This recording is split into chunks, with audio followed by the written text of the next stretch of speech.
Эжеке өзү сиздердин лицензияңыздар барбы? Бар. Кайсы дармектер саткан лицензияңыздар бар? Биздамы? Бизде, например, Разаков шаарында баңгизаттарды мыйзамсыз жүгүртүүгө каршы күрөшүү багытындагы рейдтик иш-чаралар уланууда. Бул жолу тиешелүү кызмат өкүлдөрү шаардагы бир катар дарыканаларды текшерип, мыйзамсыз сатылып жаткан дары-дармектердин алдын алуу боюнча иштерди жүргүзүштү. Ошо биздин бүгүнкү негизги максатыбыз сиздерди ошо эскертүү. Билесиздер, эгер незаконно ошо балдарга ошол дары-дармектерди сатсаңыздар, мурун 28 000 штраф болсо бүгүнкү күндө 200 000 штраф болуп калды, билесиздер. Вам, наверное, говорят. Рейдтин жүрүшүндө адистер күчтүү таасир берүүчү дары-дармектердин сакталышы, сатылышы жана тиешелүү документтеринин болушуна көңүл бурушту. Ошондой эле жаш өспүрүмдөр арасында көзөмөлсүз сатылып кетиши мүмкүн болгон каражаттар боюнча дарыкана кызматкерлерине эскертүүлөр берилди. Ошол биздин негизги максатыбыз сизди жөнүндө түшүндүрүү ишин жүргүзүү, текшерүү эмес. Так, лицензияңыз, ал дары-дармек сатканга лицензияңыз жок, Мындай текшерүүлөрдүн негизги максаты баңгизатка тиешеси бар каражаттардын мыйзамсыз жүгүртүлүшүнө бөгөт коюу жана жаштар арасында терс көрүнүштөрдүн алдын алуу. Бүгүнкү биз Кыргыз Республикасынын ички иштер министрлигинин баңгизатты мыйзамсыз жүгүртүүгө каршы күрөшүү кызматынын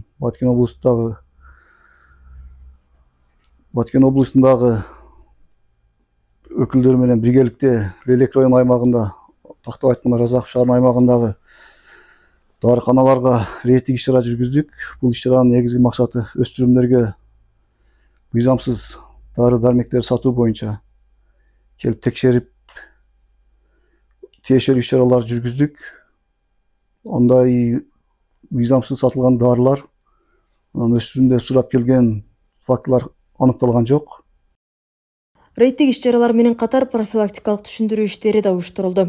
Шаардагы мектептердин биринде өткөн жолугушууда окуучуларга баңгизаттын адам өмүрүнө жана ден соолугуна тийгизген зыяндары тууралуу маалыматтар айтылды. Бүгүнкү күндө синтетикалык баңгизаттын 2000ден ашык түрү таралууда. Баңгизат көчөдө жөн эле жатпайт. Баңгизатты силерге жөн эле силер тааныбаган адамдар сунуштабайт. Адистер өз сөзүндө баңгизатка көз карандылык адамдын ден соолугуна гана эмес, анын үй бүлөсүнө, коомдогу ордуна жана келечегине дагы терс таасирин тийгизерин белгилешти.